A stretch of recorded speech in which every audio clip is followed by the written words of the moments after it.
ये जंग एक मुस्तकबिल की जंग है, the competition of the future, और हम इस जंग में एक लंबे और सख्त मुकाबले के बाद जीत जाएंगे। ये हैं अमेरिका के नौ मुंतखब प्रेसिडेंट जो बाइडन के ख्यालात चाइना के बारे में। हेलो जी, कैसे हैं आप सब। आज एक और बहुत इंपॉर्टेंट एपिसोड के साथ मैं आपकी खिदमत में हाजिर हूं। आज की इस वीडियो में हम डिस्कस करेंगे चाइना और यूएस की टसल के बारे में। हम देखेंगे कि बाइडन की जो फॉरेन पॉलिसी की अप्रोच है, स्पेशली चाइना से रिलेटेड, उनका क्या प्लान है कि चाइना को किस तरह काउंटर किया जाए। हम इसी हवाले से बाइडन के कुछ सख्त इकदाम देखेंगे चाइना से रिलेटेड। हम उनकी अप्रोच को समझने की कोशिश करेंगे कि वो चाहते क्या हैं, आखिर वो क्या दोस्ती करना चाहते हैं चाइना से या दुश्मनी। और एंड पर हम देखेंगे कि यूएस और चाइना की ये जो टसल है उसके भारत पर पड़ने वाले असरात।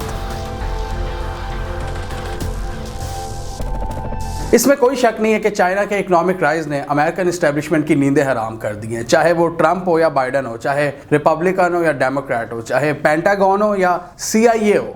सारे इस बात पर मुत्तफिक हैं कि चाइना को हमने कंटेन करना है, उसको सुपर पावर बनने से रोकना है और जो नंबर 1 की पोजीशन है उसको हमने रिटेन करना है। वो उसका जो हक है वो सिर्फ अमेरिका का हक ही है कि वो नंबर 1 की पोजीशन पर रहे। अब इसमें डिफरेंट एडमिनिस्ट्रेशंस की डिफरेंट अप्रोच हो सकती है। हमने देखा कि ट्रंप का जो तरीकाकार था चाइना को हैंडल करने का वो काफ़ी एग्रेसिव था। उसने एक बहुत शदीद किस्म की ट्रेड वॉर चाइना से खेलनी शुरू कर दी, जिसमें उसने शदीद किस्म के टैरिफ्स आयद किए। हमने इन सारी वीडियोस में बहुत डिटेल में बताया हुआ है चाइना अमेरिका की जो ट्रेड वॉर थी कि किस तरह उन्होंने एक दूसरे पर टैरिफ्स आयद किए। इसी तरह यूएस का अगर हमने एक पैटर्न देखना है ना कि किस तरह वो अपने राइवल ब्लॉक को काउंटर करती हैं, तो इस वीडियो को आप लाजमी देखिए। इसमें हमने बताया था कि यूएसएसआर को, सोवियत यूनियन को, किस तरह इन्होंने डिफरेंट एडमिनिस्ट्रेशंस में डिफरेंट स्ट्रेटजीज के साथ उसको ख़त्म किया था, उसको काउंटर किया था। तो अमेरिकन एक पॉलिसी बना लेते हैं और फिर जितनी भी एडमिनिस्ट्रेशंस आती हैं उनके थ्रू उसको फॉलो करवाते हैं। ऑब्वियसली हर प्रेसिडेंट का जो स्टाइल होता है वो डिफरेंट होता है।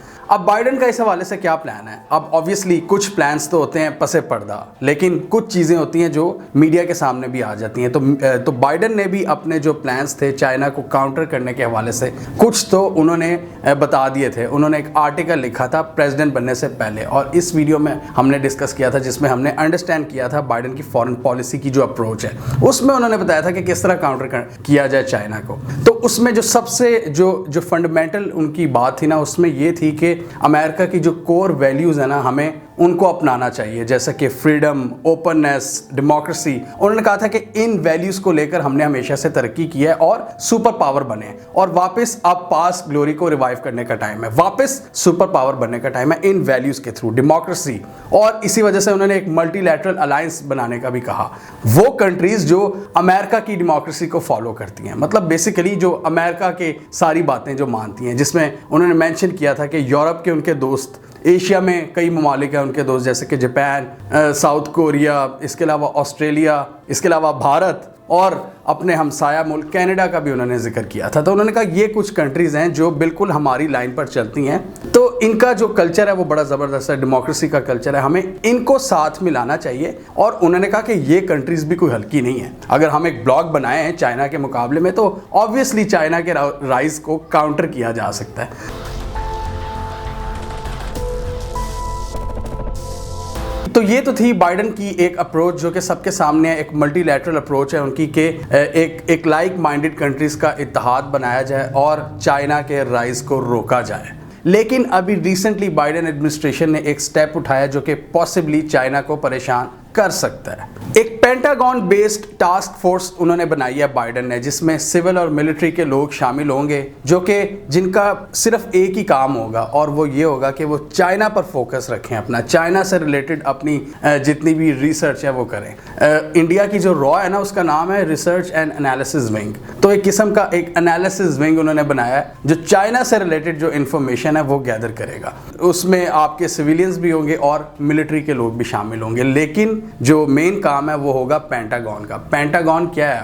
पेंटागन की अमेरिका में वही हैसियत है जो पाकिस्तान में GHQ की है, यानी कि आर्मी हेडक्वार्टर्स, जो कि डायरेक्टली आर्मी चीफ के अंडर होता है। मतलब आर्मी को उन्होंने कह दिया है, उनकी आर्मी और CIA इंटेलिजेंस वगैरह को, कि आप चाइना के पीछे लग जाएं और मुझे ज़रा इन्फॉर्मेशन तो इकट्ठी करके दें। उनके जो जनरल लॉयड ऑस्टिन है, जो कि रिटायर्ड आर्मी के जनरल हैं, जो इनके डिफेंस सेक्रेटरी हैं, हमने इस वीडियो में डिस्कस किया था, उनकी सरपरस्ती में ये जो सारी टास्क फोर्स है वो काम करेगी और उनको रिपोर्ट पेश करेगी। और इनिशियली इस रिपोर्ट की जो फाइंडिंग्स हैं वो पब्लिक के सामने नहीं लाई जाएंगी। इसमें चाइना के ये जो ऑपरेशनल कॉन्सेप्ट्स हैं उनको समझने की कोशिश करेंगे, टेक्नोलॉजी एंड फोर्स स्ट्रक्चर को समझने की कोशिश करेंगे। इसके अलावा इनकी जो फोर्स मैनेजमेंट है, इंटेलिजेंस है, इनके जो अलायंसेज हैं, पार्टनरशिप्स हैं और जो मिलिट्री के साथ ताल्लुकात हैं चाइना के, वो इसको इस हवाले से ये काम करेंगे। इसके अलावा पैसिफिक में साउथ चाइना सी, ईस्ट चाइना सी, इसमें जो चाइना का बढ़ता हुआ असर व रसूख है उस हवाले से भी काफ़ी ज़्यादा ये रिसर्च करेंगे और डिफरेंट ऑप्शंस पर काम करेंगे कि किस तरह चाइना को काउंटर किया जाए उसी के समंदरों में जहां पर इनकी एक बहुत बड़ी टसल है। बेसिकली उन्होंने अपनी आर्मी और CIA को टास्क दे दिए कि जाएं चाइना पर ज़रा स्टडी करें, इस हवाले से प्रॉपर इंफॉर्मेशन इकट्ठी करें डिफरेंट डोमेन्स में, जैसा कि टेक्नोलॉजी में 5G टेक्नोलॉजी हम आगे डिस्कस करेंगे, एक बहुत बड़ा मसला है। इसके अलावा साउथ चाइना सी में उस हवाले से भी ये स्टडी करेंगे और ऑब्वियसली चाइनीज़ मिलिट्री और चाइनीज़ इंटेलिजेंस से रिलेटेड। तो ये है बाइडेन की अप्रोच। इनके ख्याल में ये एक लॉन्ग टर्म जंग है, ये एक लंबी जंग है जो काफ़ी अरसे तक चलेगी और इसमें हम एंड पर हम सुरखरू होंगे, हम चाइना को हरा कर ही दाम लेंगे। अब कुछ एक्सपर्ट्स के मुताबिक अमेरिका की ये जो जंग है चाइना के साथ, ये कोई इकोनॉमिक वॉरफेयर या कोई स्ट्रेटेजिक डोमेन में नहीं है, ये वैल्यूज़ की जंग है। यानी कि अपनी वैल्यूज़ को दोबारा दुनिया में इनको मुतारिफ करवाया जाए, जो ट्रम्प के आने के बाद कहीं खो सी गई थी। मतलब आप ये कह सकते हैं कि कोल्ड वॉर का जो एरा था जिसमें USSR के साथ इनकी आइडियोलॉजी की जंग थी कि कम्युनिज्म या सोशलिज्म को दुनिया में फैलने से रोकें, तो CIA ने, हम सबको पता है कि पूरी दुनिया में जो एंटी सोशलिज्म फोर्सेस हैं उनको सपोर्ट किया, अपनी मर्जी की जो डेमोक्रेसी है उसको लॉन्च किया जहां पर उनका बस चला। इवन हमारे अपने मुल्क में भी, मैं कोई सोशलिज्म का हामी नहीं हूँ, लेकिन मैं सिर्फ आपको हिस्ट्री बता रहा हूँ, अमेरिका की अप्रोच का बता रहा हूँ कि उन्होंने सोशलिज्म को फलने फूलने नहीं दिया और USSR को तोड़कर ही उन्होंने दम लिया। तो अब उनके मुताबिक ये एक नई कोल्ड वॉर का आगाज़ है। तो इसलिए अमेरिका इसमें ये भी प्रोपेगेट कर रहा है कि ये एक वैल्यूज़ की जंग है, ये आइडियोलॉजी की जंग है। लेकिन हम सबको पता है कि आइडियोलॉजी तो एक बहाना है, असल मकसद तो पैसा बनाना है, मतलब मईशत की जंग है, ये स्ट्रेटेजिक वॉरफेयर है। तो बाइडेन भाईजान दुनिया के सामने चाइना के 3 प्रॉब्लम्स बताते हैं, मतलब दुनिया को शो कराने के लिए, लेकिन हम आपको बताएंगे कि अंदर खाते मतलब बैक एंड पे अमेरिका के असल मसाइल हैं क्या चाइना से। तो वो 3 जो प्रॉब्लम्स हैं वो इन्होंने इस ट्वीट में भी बता दिए थे जब उन्होंने अभी थोड़े दिन पहले चाइना के प्रेसिडेंट से बात की कॉल पे। तो उन्होंने कहा कि मैंने अपने कंसर्न्स शेयर किए बीजिंग के साथ, उनकी इकोनॉमिक प्रैक्टिसेस के हवाले से, ह्यूमन राइट्स एब्यूजेस और ताइवान का जो भी मसला है। मतलब दुनिया के सामने ये चाइना के 2-3 जो प्रॉब्लम्स हैं वो बयान करते हैं कि इनकी जो इकोनॉमिक प्रैक्टिसेस हैं वो करप्ट हैं। मतलब इनके ख्याल में चाइना का जितनी भी तरक्की है वो 2 नंबर है, क्योंकि चाइना इंटरफेयर करता है स्टेट ओन एंटरप्राइजेस के थ्रू, उसकी वजह से जो कंपटीशन के लिए जो लेवल प्लेइंग फील्ड है वो नहीं बन पाती पूरी दुनिया में और चाइनीज़ कंपनीज को एज हासिल हो जाता है, जिसकी वजह से वो तरक्की कर जाते हैं। ये है अमेरिकन लॉजिक। बेसिकली मसला है उनको चाइना के राइज से। दूसरा ये कहते हैं कि जी ह्यूमन राइट्स के प्रॉब्लम्स। अब ये तो मुझे बताने की ज़रूरत नहीं है कि अमेरिका का पास्ट रिकॉर्ड क्या है ह्यूमन राइट्स के हवाले से। और तीसरा ये कहते हैं कि जी वो ट्रांसपेरेंसी का कल्चर नहीं है, ओपननेस का कल्चर नहीं है, मतलब डेमोक्रेसी नहीं है। बेसिकली वो कहते हैं कि जी यहाँ पे चीज़ों को दबाया जाता है। तो ये 3 मसले हैं, ये दुनिया को बताते हैं।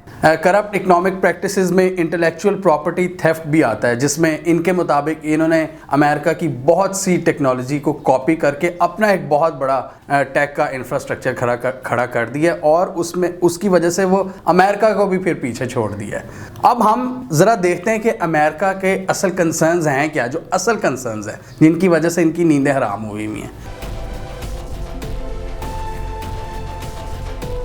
अमेरिका का जो सबसे बड़ा कंसर्न है चाइना को लेकर वो है 5G वॉरफेयर, यानी कि 5G टेक्नोलॉजी। ये हमने इन वीडियोस में बड़ी डिटेल में डिस्कस किया था आज से 1.5 साल पहले कि 5G कितनी इंपॉर्टेंट है। जो 5G को सबसे पहले पूरी दुनिया में रोल आउट कर गया, पूरी दुनिया की जो मईशत है, जो इकॉनमी है, वो उसके हाथ में आ जाएगी। आपकी ब्लॉकचेन, आपकी artificial intelligence, data sciences, big data, सब पर जो कंट्रोल है वो इजी हो जाएगा, क्योंकि कम्युनिकेशन उसके हाथ में आ जाएगी। तो इसी वजह से हम देख रहे हैं कि ये जो Huawei टेक्नोलॉजीज़ हैं इन पर क्यों बैन लगाता है, और जितनी भी कम्युनिकेशन की जितनी भी कंपनीज़ हैं, टेक कंपनीज़ हैं जिनका ताल्लुक चाइना से है, उनको बहुत मुश्किलात का सामना है अमेरिका में। और यही अमेरिका चाहता है कि यूरोप भी यही करे। यूरोप भी वो चाहता है कि 5G के लिए वो चाइना के पास ना जाए, बल्कि हमारे वो पास है। जबकि हम देख रहे हैं कि चाइना की स्पीड ज़्यादा है, वो तेज़ी से चीज़ों को रोल आउट कर रहा है, जबकि अमेरिकन का जो कल्चर है हम सबको पता है कि वहाँ पर जो ऑब्वियसली वो रिसर्च वगैरह का कल्चर थोड़ा सा ज़्यादा है चाइना की निस्बत, तो वो थोड़ा सा उसमें पीछे रह जाते हैं। तो 5G डोमेन में सुपीरियॉरिटी का मतलब है कि आपको डिफरेंट डोमेन्स में एज, जिसका मैंने अभी पहले बताया कि आपकी जो आर्टिफिशियल इंटेलिजेंस है, आपका बिग डेटा या आपकी ब्लॉकचेन वगैरह, और इसका ये मतलब है कि आपकी इकोनॉमिक सुपीरियॉरिटी, मतलब खाली इसमें कम्युनिकेशन में आप आगे नहीं जाओगे, आपकी जो माशी ताकत है वो भी, उसकी भी गारंटी आपको मिल जाएगी कि आप एक माशी ताकत बन जाओगे तब। और इस हवाले से चाइना बहुत तेज़ी से डेवलपमेंट्स कर रहा है। इसके अलावा अमेरिका को चाइना से एक बहुत बड़ा मसला यह है कि इनकी जो बायलैटरल ट्रेड है तकरीबन $550 है, मतलब आसानी के लिए हम कह लेते हैं $600 बिलियन के करीब है। $600 बिलियन के करीब इन दोनों ममालिक की ट्रेड है, जिसमें ट्रेड डेफिसिट कितना है? तकरीबन $400 बिलियन। माय गॉड, पाकिस्तान का इतना टोटल GDP नहीं है जितना इन दोनों मुल्कों की ट्रेड का डेफिसिट है। और डेफिसिट किसके फ़ायदे में है? चाइना के फ़ायदे में। चाइना ज़्यादा एक्सपोर्ट्स करता है, अमेरिका कम एक्सपोर्ट्स करता है चाइना को। ये भी बहुत बड़ी प्रॉब्लम है। उनको ये मसला है कि चाइना, वो समझते हैं कि चाइना वहाँ पे ह्यूमन राइट्स एब्यूज़ करके और डिफरेंट तरीके से दबाव डाल के अपने वर्कर से बहुत ज़्यादा काम कराता है और इतनी ज़्यादा चीज़ें बना लेता है और फिर पूरी दुनिया में वो चीज़ें बेचता है। इसी वजह से उनकी एक्सपोर्ट्स ज़्यादा हो जाती हैं। तो अब तक हमने ये समझ लिया बाइडेन की जो अप्रोच है चाइना को टैकल करने के हवाले से, और अमेरिका के जो मेन कंसर्न्स हैं जिनकी वजह से वो चाइना को टैकल करना चाहता है। अब चाइना क्या चाहता है? चाइना ऑब्वियसली, चाइना कोई बहुत बड़ी जंग नहीं चाहता। चाइना नो डाउट मिलिटरीली अपने आप को प्रिपेयर कर रहा है, लेकिन अगर अमेरिका से मुकाबले की बात करें तो ऑब्वियसली चाइना उसमें बहुत एहतियात से काम लेता है, और वो नहीं चाहता कि अमेरिका से उसकी कोई बहुत बड़ी ट्रेड वॉर हो, क्योंकि ट्रेड वॉर्स ऑब्वियसली चाइना के अगेंस्ट जाती है। चाइना चाहता है कि हमारी जितनी भी एक्सपोर्ट्स हैं पूरी दुनिया में वो स्मूथली होती ही रहें जैसे पहले हो रही थी, हम पैसे कमाते रहें। तो इसी वजह से वो ये अमेरिका से अब जो अपने ताल्लुकात हैं वो उनको नॉर्मलाइज करना चाहता है। और हम ये देख रहे हैं कि बाइडेन के आने के बाद चाइना का जो करंट गवर्नमेंट का सेटअप है वो काफ़ी पुरुमीद है कि उनके ताल्लुकात थोड़े बहुत नॉर्मलाइज होंगे। इसलिए वो उन्होंने 2-3 बार अमेरिका को कहा भी है कि हम ताल्लुकात में एक रीसेट चाहते हैं। उन्होंने क्लियरली कहा है कि अमेरिका ने कई लेवल्स पर जो निगोसिएशंस के दरवाजे हैं वो बंद कर दिए हुए हैं। हम चाहते हैं कि दोबारा ताल्लुकात बहाल हो, दोबारा डिस्कशंस का आगाज़ हो। हम किसी से लड़ाई नहीं चाहते। जो इतने ज़्यादा ट्रेड टैरिफ्स आयद हुए थे ट्रंप के दौर में, चाइना चाहता है उनको अमेरिका रिवर्स करे। इसके साथ ही चाइना ने ये भी पैगाम दिया है कि हमारे जो इंटरनल मामलात हैं ना उनमें वो दखल अंदाजी से बाज रहे अमेरिका, और हमारे जो कोर इंटरेस्ट हैं चाइना के उनकी अमेरिका रिस्पेक्ट करे। और साथ ही चाइनीज़ ने ये भी पैगाम दिया है अमेरिकन को कि ये जो आपने पूरी दुनिया में हमारे ख़िलाफ़ एक प्रोपेगेंडा लॉन्च किया हुआ है मीडिया के थ्रू, उसको भी बंद किया जाए, इस कैंपेन को रोका जाए। और ताइवान और हांगकांग जैसे जो मसाइल हैं उनमें भी दखल अंदाजी बंद की जाए। ये चाइना के इंटरनल मैटर्स हैं। अब अमेरिका का इस पर जवाब वही टिपिकल था जो बाइडेन एडमिनिस्ट्रेशन की एक अप्रोच है, जो उनका नैरेटिव है, जो इस वक्त दुनिया को बता रहे हैं। वही 3 चीज़ें उन्होंने दोबारा दोहराई कि आप अपने ह्यूमन राइट्स के मसले सही करें, आप अपनी करप्ट इकोनॉमिक प्रैक्टिसेस उनको ठीक करें, और साथ ही आप जो ट्रांसपेरेंसी है उसको ज़रा फ़रोग दें, तब हम बात करेंगे। और साथ ही उन्होंने चाइना को ये भी पैगाम दिया कि जो आलमी मुआहदे हैं आप उनकी पासदारी करें, क्योंकि हम ये भी देख रहे हैं कि इस डोमेन में भी काफ़ी जंग चल रही है। अमेरिका कुछ जगहों पर सैंक्शंस भी आयद कर देता है जिसको चाइना नहीं मानता। फॉर एग्जांपल चाइना और ईरान का ट्रेड एग्रीमेंट ही आप देख लें। अब यहाँ पर एक और बहुत ही इंटरेस्टिंग पॉइंट हम डिस्कस करने जा रहे हैं जो इस चाइना और अमेरिका की पूरी गेम से रिलेटेड है, क्वाड। क्वाड का जो अलायंस बनाया था ट्रंप ने, जो 4 ममालिक पर मबनी है, जो पैसिफिक ओशन में, जिसका ऑब्जेक्टिव ये है कि हम अपने जो इंटरेस्ट हैं उनको ऊपर रखें चाइना के मुकाबले में। जिसमें आप ये देखें, अगर आप ये मैप पर देखें तो किस तरह ये 4 कंट्रीज़ यहाँ पर आते हैं, जिसमें ऑस्ट्रेलिया, जापान, इंडिया और अमेरिका शामिल हैं। अच्छा, हमने कुछ 2-3 वीडियोस में डिस्कस किया था कि अमेरिका की जो पैसिफिक ओशन को डील करती है ना, उनकी मिलिट्री कमांड, हम सबको पता है उनकी डिफरेंट मिलिट्री कमांड्स होती हैं। तो यूएस इंडो पैसिफिक कमांड, इसमें इन्होंने ऑफिशियली भारत को शामिल किया था ताकि फ्यूचर में वो चाइना को कंटेन करने के लिए भारत को यूज़ कर सकें। लेकिन जो यूएस की मिलिट्री कमांड्स हैं वो पाकिस्तान और भारत पे आकर डिवाइड हो जाती हैं। यानी कि यूएस की जो मिलिट्री कमांड है, यूएस इंडो पैसिफिक कमांड जो है, उसमें इंडिया का किरदार है, और यूएस की जो सेंट्रल कमांड है उसमें पाकिस्तान का एक रोल है। इसलिए हमने बताया था कि इंडिया के वेस्ट में अगर कोई मसला आता है भारत को, जैसा कि हिमालयन रीजन में या अफगानिस्तान में या सेंट्रल एशिया में, तो वहाँ पर अमेरिका इतनी तेज़ी से मदद को नहीं आएगा भारत की जितनी वो यहाँ पर आएगा ईस्टर्न रीजन में, भारत का जो ईस्ट है, जहाँ पर वो चाहता है कि चाइना को काउंटर किया जा सके। अब यहाँ पर मैं एक बहुत इंटरेस्टिंग ओपिनियन को डिस्कस करना चाहूँगा। भारत के स्ट्रेटेजिक अफेयर्स के एक एक्सपर्ट हैं जिनका नाम है लेफ्टिनेंट जनरल प्रकाश मेनन, रिटायर्ड हैं। इनके मुताबिक जो चाइना ने गलवान वैली में किया वो भारत को एक मैसेज देना था कि मैरीटाइम डोमेन में मुझसे पंगा मत करना, मतलब समंदरों में अपने बड़े दोस्तों के साथ मिलकर मुझसे ज़्यादा छेड़खानी मत करना, नहीं तो फिर ये मैं करूँगा लद्दाख में। और इसमें चाइना ने एक बहुत बड़ी स्ट्रेटेजिक गेम खेली कि भारत को फोर्स किया कि वो अपनी मिलिट्री की जो सारी एनर्जीज़ हैं, जो सारे रिसोर्सेज हैं, वो नॉर्दर्न एरियाज़ में यूज़ करे, लैंड एरियाज़ में यूज़ करे, जहाँ पे डिफ़िकल्ट टेरेन है, जहाँ पर भारत को काफ़ी ज़्यादा प्रॉब्लम्स आती हैं टेरेन की वजह से, काफ़ी ज़्यादा उनका पैसा खर्च होता है। और वो ये नहीं चाहता कि मैरीटाइम डोमेन में भारत की जो नेवी है वो दूसरे मुल्कों के साथ मिलकर मशकें करे और चाइना के जो इंटरेस्ट हैं उनको थ्रेटन करे। तो ये इनके मुताबिक, ये मेरी ओपिनियन नहीं है, ये भारत के एक्सपर्ट हैं, डिफेंस एक्सपर्ट, ये उनके मुताबिक, ये उनकी राय है कि चाइना ये चाहता है कि भारत मैरीटाइम डोमेन में स्ट्रांग ना हो। एक इनडायरेक्ट पैगाम दिया भारत को कि ज़रा बाज रहो। और साथ ही उन्होंने ये भी मेंशन किया कि लद्दाख में पैंगोंग त्सो के एरियाज़ में जो चाइना पीछे हटा है, जो इसने डिसंगेजमेंट की है, वो एक बड़ी गेम का हिस्सा है। जो शतरंज की पूरी गेम है उसमें उसने अपना एक प्यादा, उसकी एक बैक चाल चली है, मतलब उसका एक कदम उसने पीछे रखा है बड़ी गेम को सामने रखते हुए। और बड़ी गेम क्या है, ऑब्वियसली वो फिर पैसिफिक रीजन तक आती है, वो सिर्फ नॉर्दर्न एरियाज़ में नहीं है। ये एक बहुत बड़ी स्ट्रेटेजिक गेम है चाइना की भारत के साथ, जिसमें अमेरिका जुड़ा हुआ है। जो असल जंग है चाइना की वो है अमेरिका से, और इंडिया उसमें एक प्लेयर है जो कि यूएस की तरफ से काम कर रहा है। इसी वजह से हमने कई वीडियोस में कहा है कि ये भारत को ही देखें, हर चीज़ कनेक्ट होती है। अब यहाँ से ये चीज़ कनेक्ट हो रही है कि भारत को अब ये देखना है कि वो इतने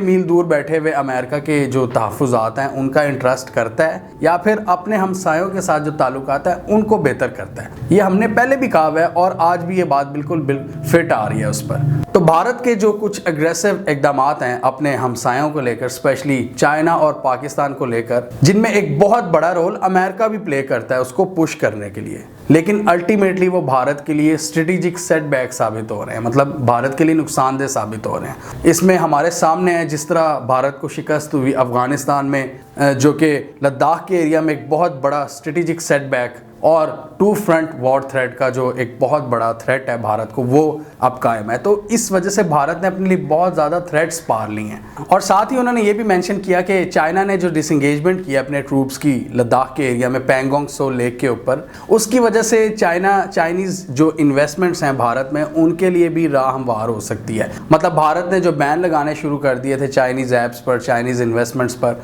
उनकी भी मतलब उनके बहाल होने की भी इतलात आ रही हैं। तो इस हवाले से भी चाइना को एक बहुत बड़ा एज हासिल हो सकता है जियो इकोनॉमिक्स में। जियो स्ट्रेटजी के साथ साथ चाइना की जियो इकोनॉमी पर भी बड़ी गहरी नज़र है कि हमारे जो इकोनॉमिक इंटरेस्ट हैं वो भी बहाल रहें। तो नो डाउट ये एक लॉन्ग टर्म जंग है चाइना और अमेरिका के दरमियान, और अमेरिका के एलाइज के दरमियान, जिसमें भारत भी शामिल है।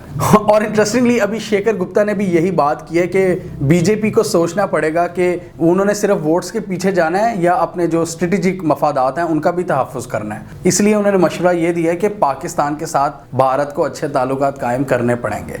तो एंड पर अगर बाइडेन की बात करें तो कुछ लोगों के मुताबिक वो अभी तक सिर्फ मुंह के तीर ही चला रहे हैं चाइना के खिलाफ। उन्होंने अभी तक कोई कंक्रीट स्टेप नहीं लिया। ट्रंप के मुकाबले में वो चाइना के अगेंस्ट वो थोड़े नरम नजर आ रहे हैं। मतलब उनके फिलहाल के जो इकदाम हैं, मतलब ऊपर ऊपर से तो कह देते हैं कि चाइना की ये 3 मसाइल हैं, ह्यूमन राइट्स, उनकी इकोनॉमिक प्रैक्टिसेस और साथ ही उसके खिलाफ टास्क फोर्स भी बना दी है। लेकिन अभी तक जो उनका रवैया है, उन्होंने कॉल्स भी किए हैं चाइनीज़ प्रेसिडेंट को और उन्होंने कहा हमारी बड़ी अच्छी गपशप लगी है, मेरा बड़ा एक्सपीरियंस है चाइना को डील करने का। तो ये चीज़ें कुछ इंडिकेशंस ऐसी भी दे रही हैं कि बाइडेन भी किसी हद तक चाइना के साथ जो ताल्लुकात हैं उनको नॉर्मलाइज करना चाहते हैं। लेकिन ऑब्वियसली कुछ फोर्सेस ऐसी भी होंगी जो हमेशा पुश करेंगी प्रेसिडेंट को कि वो चाइना के खिलाफ अपना जो स्टैंस है उसको अग्रेसिव रखें। तो ये तो अब आने वाला वक्त ही बताएगा। हमने कुछ डिफरेंट सिनेरियोस पर डिस्कस किया, हमने अमेरिका की जो अंडरस्टैंडिंग है, अमेरिका की जो अप्रोच है उसको अंडरस्टैंड किया, बाइडेन की पॉलिसी को अंडरस्टैंड किया और साथ ही इस इक्वेशन में जो भारत का किरदार है उसको भी डिस्कस किया। और साथ ही हमने चाइना के भी इरादे बताए। चाइनीज़ खुद ये चाहते हैं कि अमेरिका के साथ उनके जो ताल्लुकात हैं वो अब नॉर्मलाइज हों। ट्रंप दौर की जितनी भी चीज़ें हैं उनको दफन किया जाए, आगे बढ़ा जाए, क्योंकि बहुत सी चीज़ों पर दोनों ममालिक के दरमियान बहुत ज़्यादा स्कोप है कोऑपरेशन का, जिसमें आपका डिफेंस है, जिसमें आपकी हेल्थ है, कोविड से रिलेटेड आपका क्लाइमेट चेंज और ऑब्वियसली ट्रेड, जो कि इतनी बड़ी ट्रेड है दोनों ममालिक के दरमियान। तो हमें कमेंट सेक्शन में बताइए कि आपके ख्याल में बाइडेन एडमिनिस्ट्रेशन चाइना के खिलाफ कोई कॉमन ग्राउंड ढूंढकर उस पर काम करेगी या एक हॉकिश अप्रोच के तहत वो हर मैदान में चाइना को काउंटर करने की कोशिश करेंगे और इस रेस में आगे निकलने की कोशिश करेंगे।